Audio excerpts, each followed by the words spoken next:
Hi everyone, welcome to yet another new session on Legal News Update.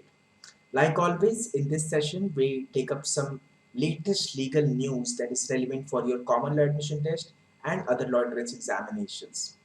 This week's topic is regarding Rajiv Gandhi's assassination case.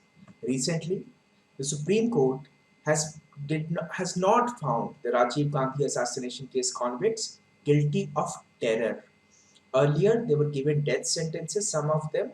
So we'll get into detail about why is this change in the stance of court, why Supreme Court decided this way, and what are the legal issues involved in the uh, calling a case as a terrorist attack or a simple case of murder or conspiracy.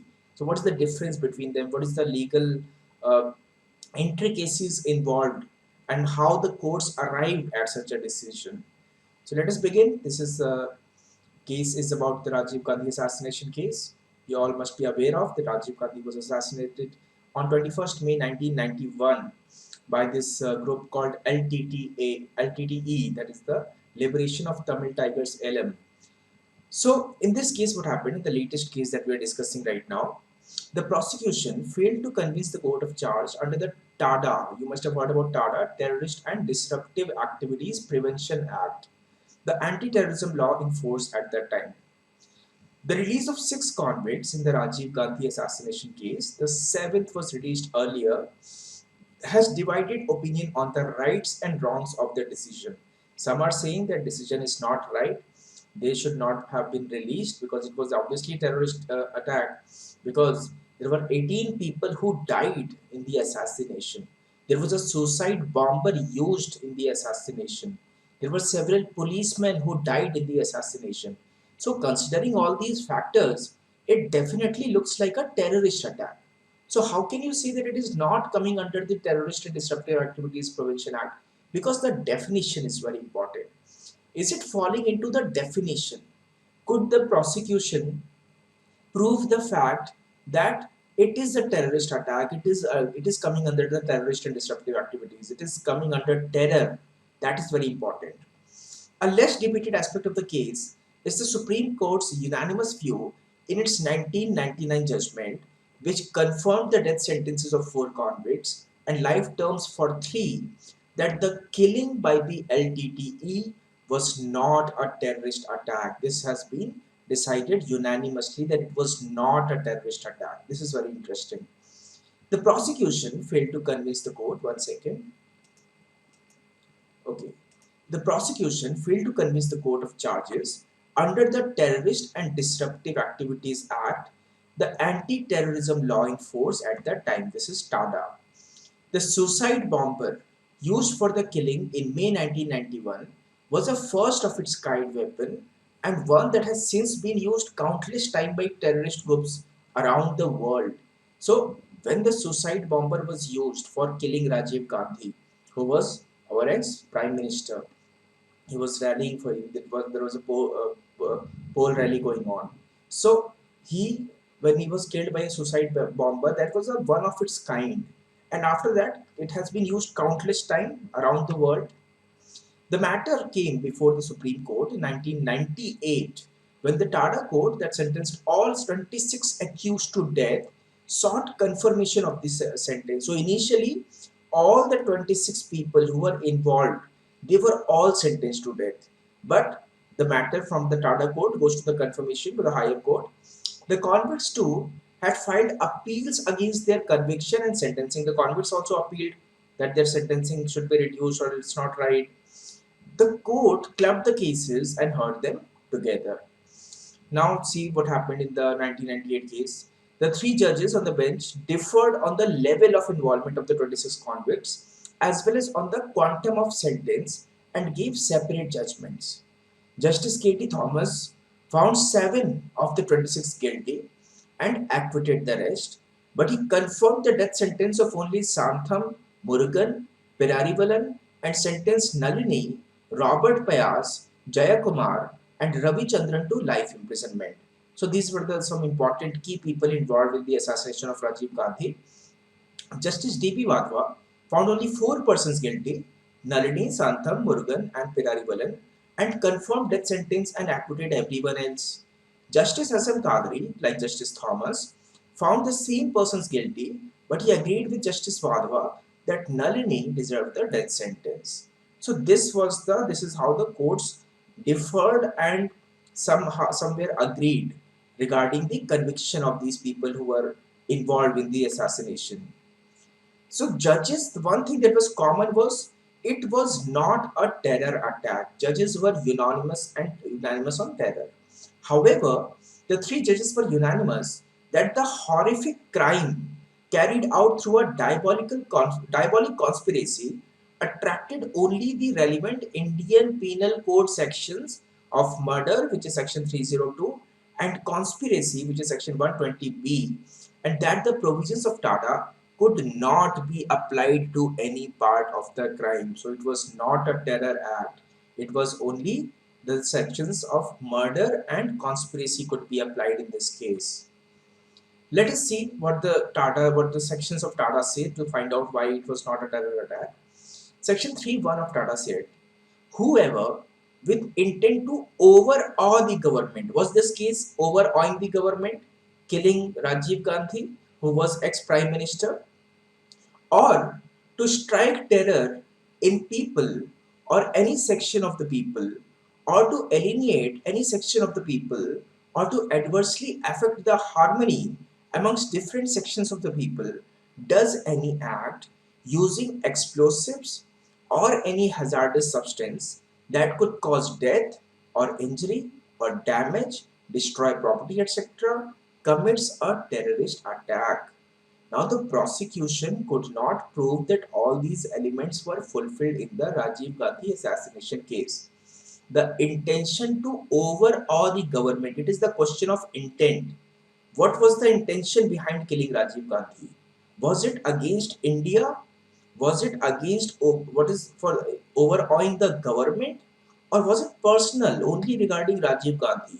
So intention is very important. As any case in criminal law, the mens rea, intention is very important. The court said that the definition intent was critical. It is not enough that the act resulted in any of the four consequences.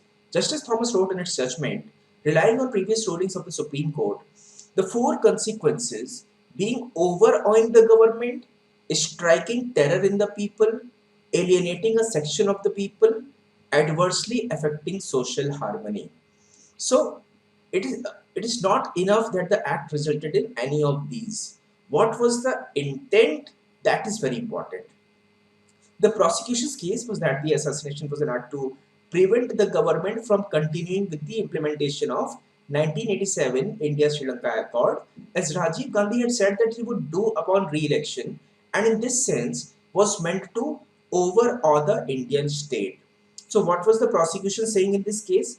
The prosecution was saying that assassination happened so that there cannot be 1987 India-Sri Lanka Accord, that Rajiv Gandhi had said that he will do it upon re-election. So that is why it was overawing the Indian state. What the Indian government was trying to do, it was overawing that. That is why it is overawing the government and hence the terrorist attack.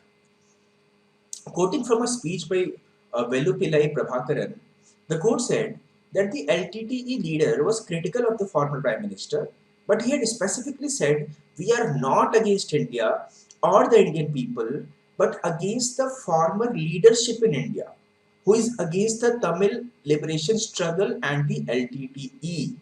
Quoting from other speeches and an editorial in the LTTE publication, Voice of Tigers, the court said, it is difficult for us to conclude that the conspirators intended at any time to overawe the government. So, overawe the government, it was not concluded as by law established. Nor can we hold that the conspirators ever entertained an intention to strike terror in people or any section thereof. The mere fact that their action resulted in the killing of 18 persons, which would have struck a great terror in the people of India, has been projected as evidence that they intended to strike terror in people. So 18 people were died, 18 people were dead. So when 18 people died in the terror attack, it looks like a terror attack prima facie. But the courts had different reasoning. We have no doubt that the aftermath of the carnage at Sriperumdur had bubbled up waves of shock and terror throughout India.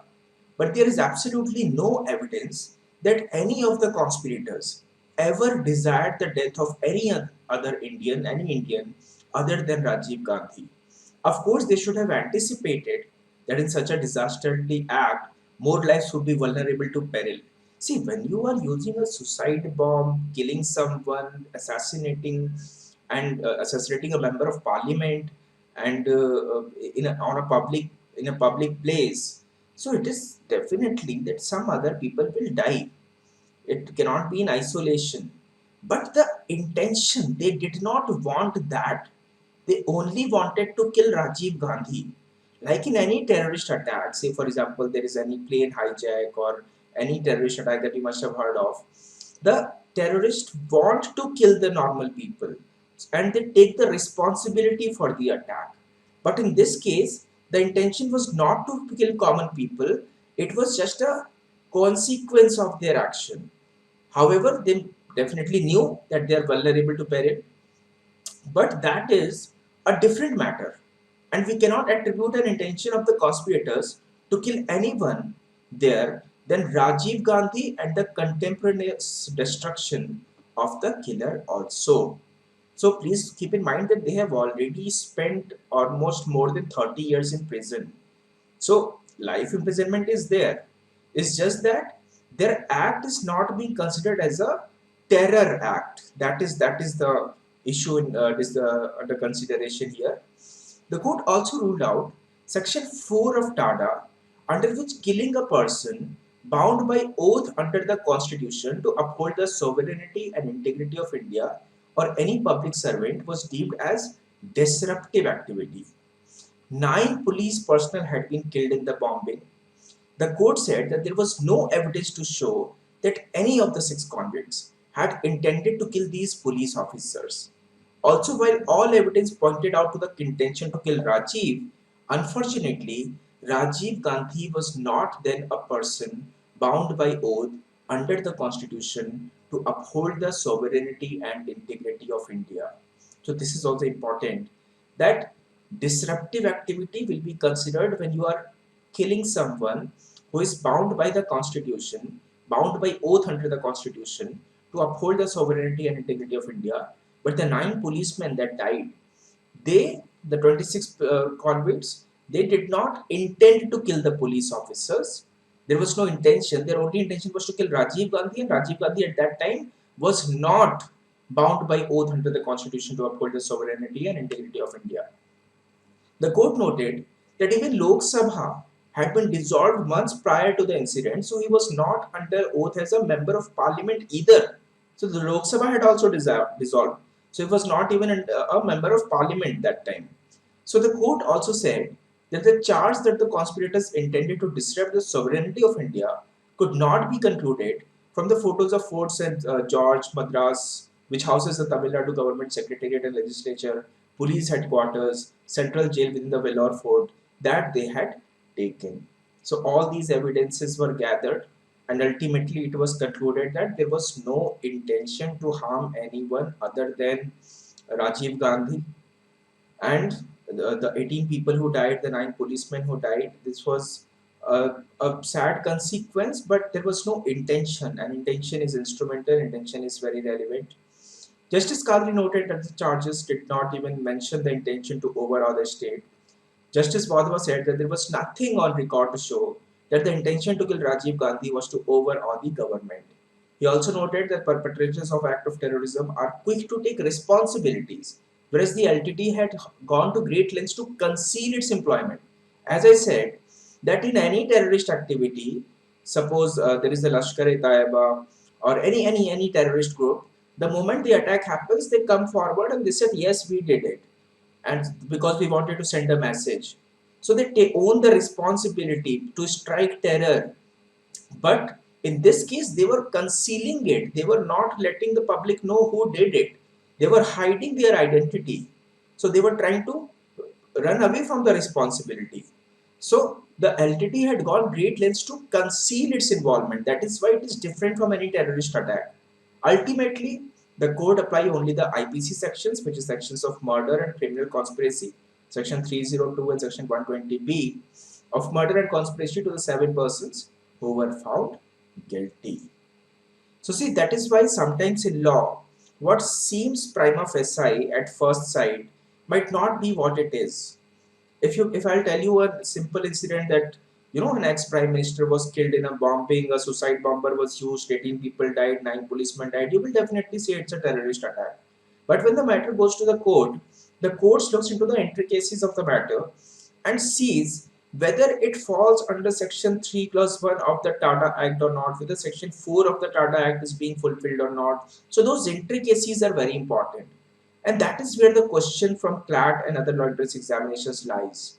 Wherever you have been given a section, read the section very carefully and see whether those elements are being fulfilled or not. Do not apply your preconceived notion that if you think something, there is some violence involved, there is something, and you, with your preconceived notion, arrive at a conclusion. No.